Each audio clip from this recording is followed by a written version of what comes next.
Hello there, my name is Rachel. The first time seeing my channel, I used to review cartoon series, anime series, so something computer random.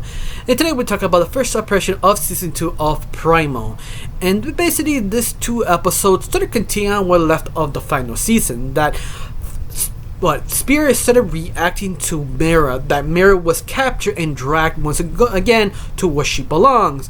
And Spear is just not taking it. He's just like frozen a few seconds. He finally realized what's actually going on, and his trauma just kicked in. He snaps. He just tried to keep up to see if he get closer to Mira, but he never did because you're in the middle of the ocean. I mean, it's kind of hard to keep up. Till he finally realized he had to go back and re-strategize what he's supposed to do, and he just sort of realized he needs a boat.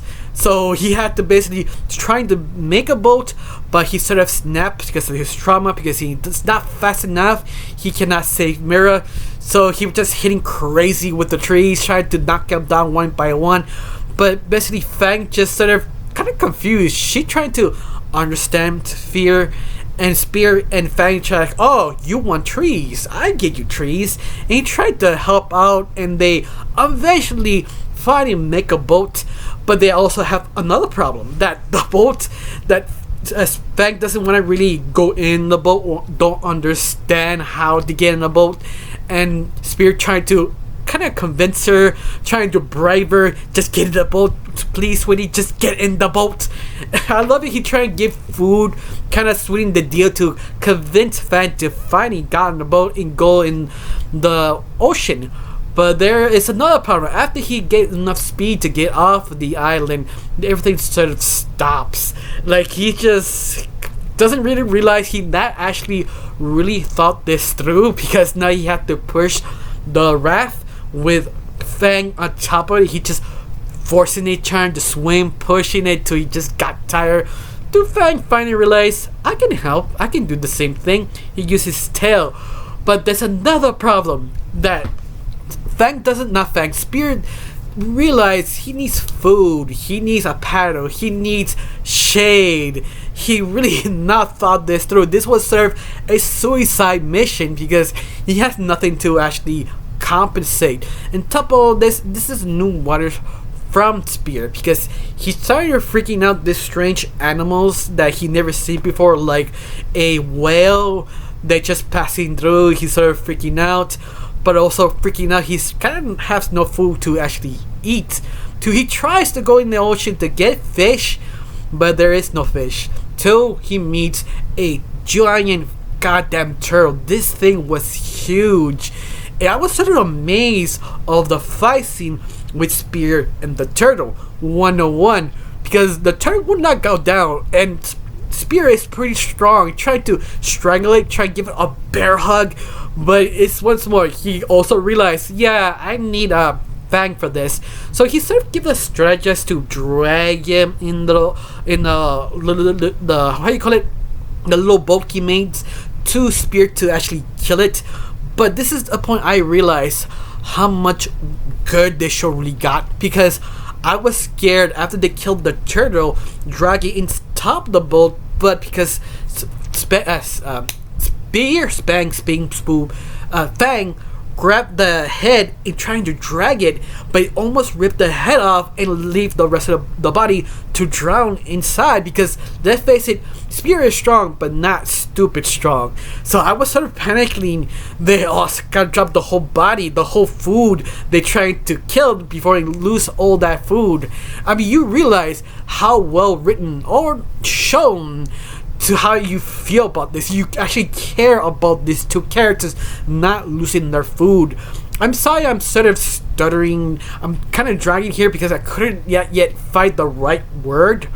But all that, I just sort of love that sort of kind of tranquil moment they have. They finally have food, they have shelter, they have almost everything. That everything changes again. There's sort of unpredictability of the ocean, that there was a shark, a huge ass shark. This is like a mastodon. I don't know how you're supposed to call this giant shark who wants to eat Fang and Spear, and they are numbered. The boat is basically broken. They were this close multiple times they actually die. Yeah, I was worried basically about Fang, because she technically doesn't know how to swim. That's what I thought. Till I realized, oh, she does know how to swim. It's just she doesn't want to.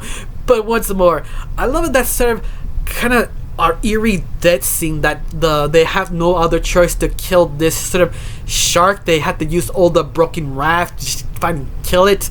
But once more, it's one of those like sort of epic episodes that just starts so great, especially the animation. Oh god, that scenes and the night when the moon, you feel that we're sort of transported to a different universe, kind of feeling like whoa, like this episode was great, especially we left the final episode, episode 1, that both of them were stranded on the island and they don't know where they are.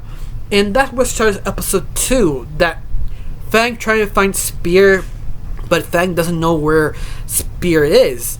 And she's worried, she's freaking out, and she's trying to hunt him down, make it smell a scent.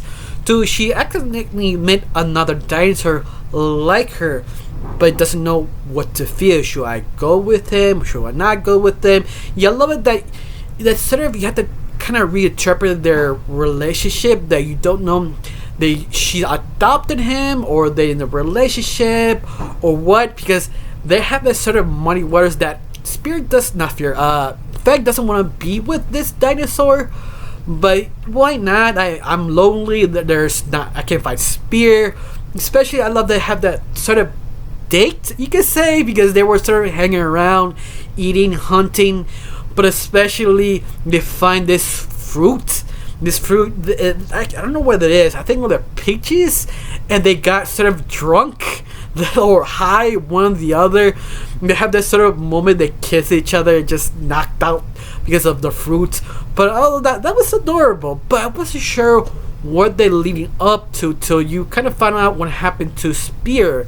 That he met another caveman people, that sort of Scottish caveman people that sort of could be a little bit more evolved than Spear, but they're trying to communicate. But this is the thing, what this show makes it so great, is that Spear doesn't understand them, and the Scottish people, the caveman Scottish people, trying to communicate back and forth, but everything they have and they show is sort of giving flashbacks of the other witches trying to kill him, and Spear have none of that because he doesn't trust anyone. Let's face it, you understand Spear's feelings, because once more, you would trust someone else.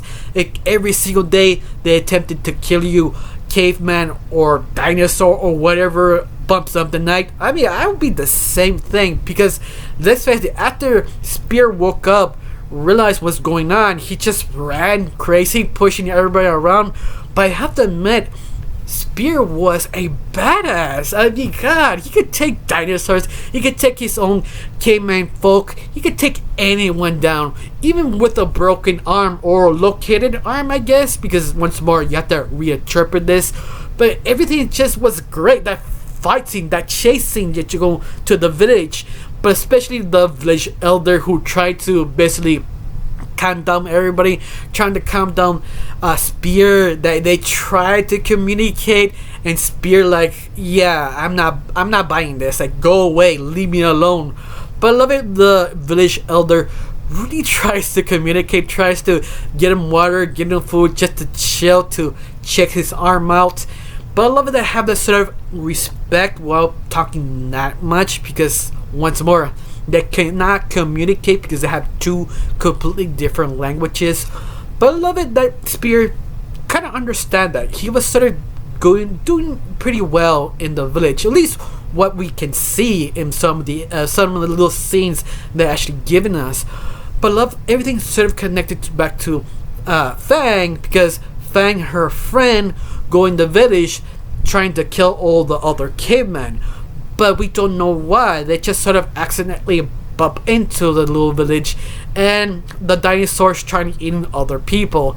But I love it, the sad part of this, that Spear finds Fang, but the only problem is the dinosaur that Fang is with doesn't understand the relationship of Spear and Fang.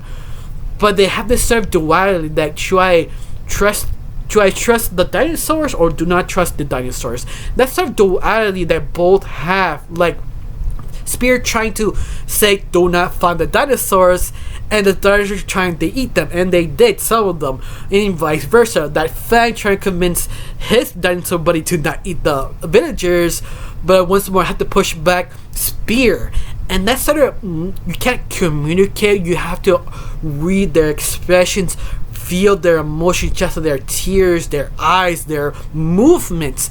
That sort of fight scene was great because you don't know they were understanding each other or not. A limit of dialogue, and that was intense because I was afraid one of them actually would die or get hurt. They were, but once more, that's sort of not sure if they get it. You don't want them to be fighting because you care this to both characters, but unfortunately someone did die.